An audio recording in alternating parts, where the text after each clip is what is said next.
look good. That's what you're supposed to glean from this. So the sailors are led in after the whole group is ushered through the fortress. Elisha gets especially bothered by how rude the soldiers are as they gesture them through. They're not even speaking to him. He's just like tilting his head to be like, go in there. Ugh. There's no deference at all for her.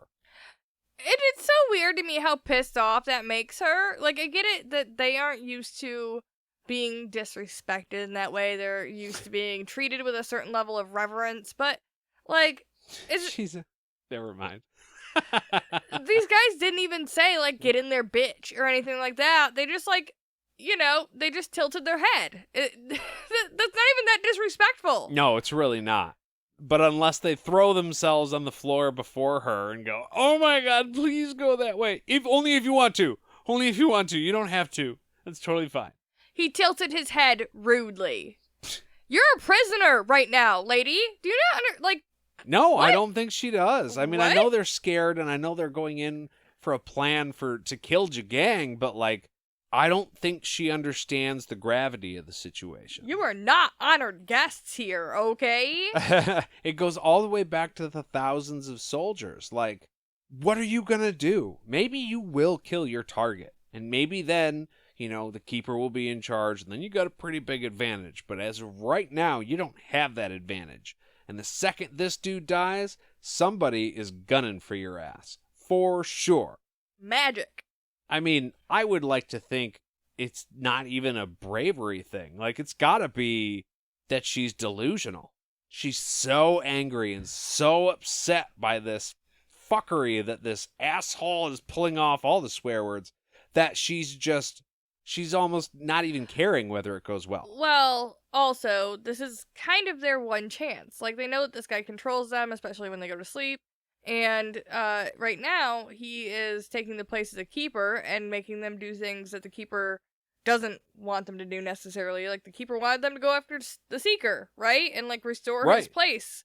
And instead, they're over here fucking around with Jagang, which they know is going to put them in a bad light because they're following some other guy. They're following somebody who's not the keeper. So they're like, I gotta kill him right now because if I don't, I'm going to be serving this man, which in turn is going to make me fucked when I die. Because the keeper's not going to be happy. Yeah, so, you don't want to break that promise. Gotta do it right now or never. So they enter a giant, stinky room with flaming pits to either side and a large table with a man sitting behind it. Behind him are men who are definitely not soldiers. They're just wearing pants. No shirts, no shoes, no service fuckers. And there's also a bunch of women in these sheer as fuck one-piece outfits. Basically, they're naked. Yeah, it's just like sheer gauze, basically. Just, covering that loose gauze. Not even gauze. It's like clear silk. Yeah. There's a piece of material, but it's not doing anything to cover the dignity. Thank you for reminding me of that word in the last episode, of the people that are wearing it. Yeah, they're just out there. They're just all out there. So the man calls him forward, and they notice there are more slaves on the floor in front of the table. Oh yeah, did we forget to mention? These are slaves. How did we not notice them in front of the table? When you notice the man sitting behind them and the people behind the man? Yeah. I don't know, Jade. This doesn't make sense, Terry. I know it's a dark room. I don't know if there's a corner somewhere that he neglected to mention or if it's just oddly lit. Yeah, the lighting is just real weird. It's gotta be dark for dinner time. I don't know. It's weird. There's weirdness. I feel like you opened the door and it was a straight shot to the table. Yeah, it was just very weird that he brought it up in the, bring up the ones on the floor in the beginning. Because that's when your eyes would be drawn to them first. Yeah, you would have seen them first for sure. They all have gold rings through their bottom lips, though, which, okay, in this situation, not great, but I think looks cool. But the ones that are near the wall are unmoving. So there's all these people in the room with him. He's the only one sitting down at the table eating. Yeah, they're all oddly, stiff and staring at him. So, it's a fun atmosphere. Yeah. Let me tell you. Super fun guy. We're going to go over to dinner. What are you having? Not us. He's just gonna eat. We're gonna watch him. He's eating a roast suckling pig, also, A by whole the way. pig. A suckling pig, which I'm suckling pretty pig. sure is a baby pig. Oh, well, shit. Baby pig. Right? Because it's still suckling. Yeah. You gotta let that pig get big. Apparently. Then bacon. It's a piglet. Well, fuck him. They get close, and they do finally recognize that it is, in fact, Jagang. He is fully muscled, right, and covered in gold and silver jewelry, including a nose ring with a chain attached to his cartilage piercing, which, okay, the guy's bad. You heard me say it, but the face chain is a power move, and... It is a power move, because you have to be, like, supremely confident that nobody's gonna reach up and grab that bitch. Right? Because that would be your first reaction. If you didn't like somebody that had a face chain, I mean, yeah, in the real world, in the real world, it would be very extreme to just reach up and yank that motherfucker out. But, satisfying as hell, and definitely tempting for any enemy, especially magic women who you're controlling. Yeah. So, like, we know what they're capable of. Any one of them could just reach out with their hand and be like, boink, right out. Mine now. Oh, the balls. And as we get to know Jagang a little bit more, that's kind of a theme. The balls. Yeah. But not in a good way. You're not like, oh my No. god, the balls. You're like, oh my god, the balls. Right, the bad balls. Yeah. He's bad balls. Bad balls. And he's bald, which is a fun play on words. Except for a braid coming from above the corners of each side of his mouth, along with one on his chin. So he's got the triple dip. Triple dip. The triple. There's a term for it. I just have zero idea what it is. But also, like, a very Asian-sounding emperor, right? Yeah, and now that I'm thinking about it, he is emperor. And his name is Jagang. And, okay, I've seen people with, like, the fan art of him making him into a Asian-looking person. Okay. In my eyes, when I was reading the book, I don't think I pictured him that way. He was just a bald-headed, muscled-out, roided-out dude. Yeah. But now that I'm thinking about it from, like, this very analytical, maybe not very analytical, don't get me wrong, it's not the analytical, but his name is Emperor Jagang, Asian emperors. He's got the facial hair that is very distinguishative of that, right? Like... Yeah, well, yeah, there are a couple of stereotypes at work here, I think. It was just interesting to me, because I guess I, never looked at him that way. So now I'm like, okay, I understand where people were getting that, like, I don't know, perspective of his character, because that's how he's portrayed in the books. That's what he's put across as. So now maybe that's my image of Jagang. Well, it does change it, because I pictured something completely different. In fact, I pictured something that was more akin to one of the covers later in the series. I won't mention what that is now, but a very ominous and scary looking motherfucker was on the cover. Yeah. And that's kind of what I thought Jagang was. And then after we read this description, I was like, I had it all wrong. Like, I wasn't even close. Dark and Raw I had down, but this guy was, wow. Yeah, he morphed in my head at some point, obviously. So I thought it was interesting. Terry's still fucking with you. So his eyes, right, are the creepiest part. This is one thing that I did have right. Because his eyes are very specifically described. They have no whites.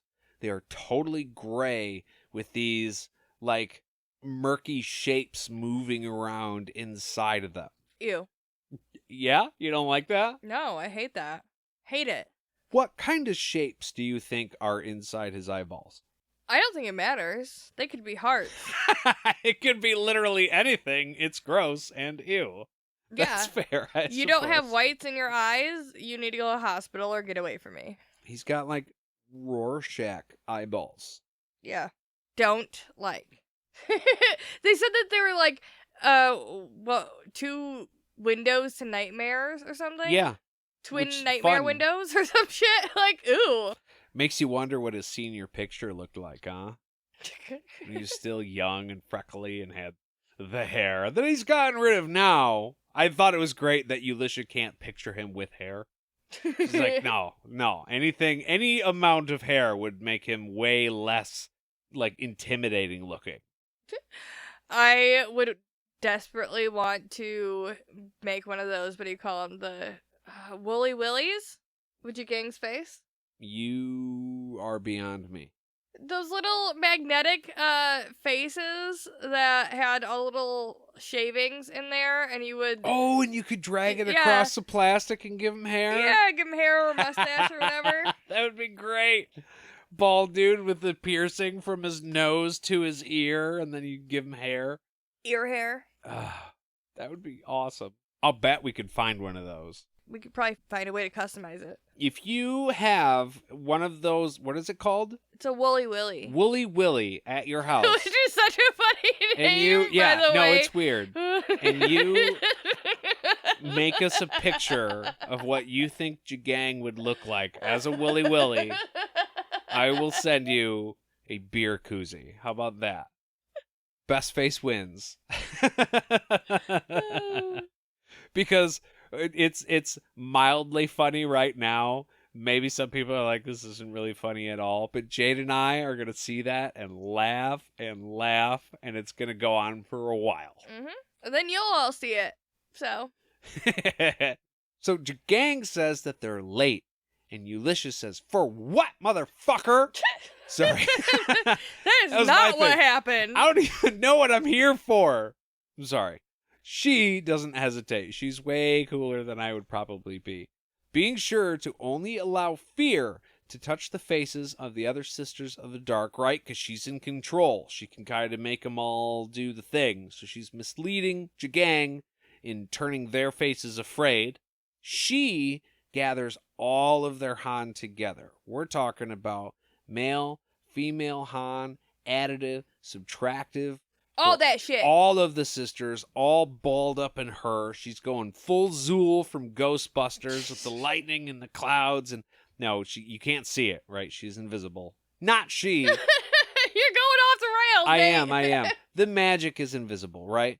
The sisters look afraid. She's focusing the power. She just gathers all the Han and all of the hatred and all of just everything. She's completely committed to destroying everything within 20 miles of her feet outward. This is what I was talking about earlier. If you got a plan for something like that, you're not walking out of there. Hey, it's from her feet outward. So her feet backward is going to be fine, Nate. And so are the sisters. I mean, okay, real quick aside. When you start a bonfire, right, that's in front of you. And then when you pour gasoline onto said bonfire gets very big and comes towards you. So if something is, and I know it's magic, so maybe it's not the same, but I'm like, I don't know how something that's going to level 20 miles is not going to affect you. No blowback. I would assume, Yeah. there probably should be some assumed blowback, but apparently not. From her feet outward. Okay, we're just going to assume she'll be fine. I was even thinking, hey, maybe it's like shotguns in the movies where you shoot it and you go flying back or whatever. Not really, but you understand. Like, she'll be fine, but it would have done something. The wind would have blown, at least. Yeah, no, I don't disagree. But, I mean, I guess it's always weird how some magic users can, like, wreak a bunch of fucking destruction and then be standing in the middle of it completely unharmed. Yeah, it doesn't make sense. Shields and shit, maybe. That's why my D&D character is a fighter. Anyways, even Ulysses was stunned by what she had unleashed. Reality seemed to tear, and her last thought was that she had destroyed the world. Thinks pretty big of herself, man. Yeah. But I mean, if she is still standing there, then she hasn't. It said So her it's fine. it said her last thought. Oh yeah, so so something did happen. Yeah. But yeah, that is the end of the chapter. The Sisters of the Dark are brought in front of Jagang, and they assassinate him. Apparently,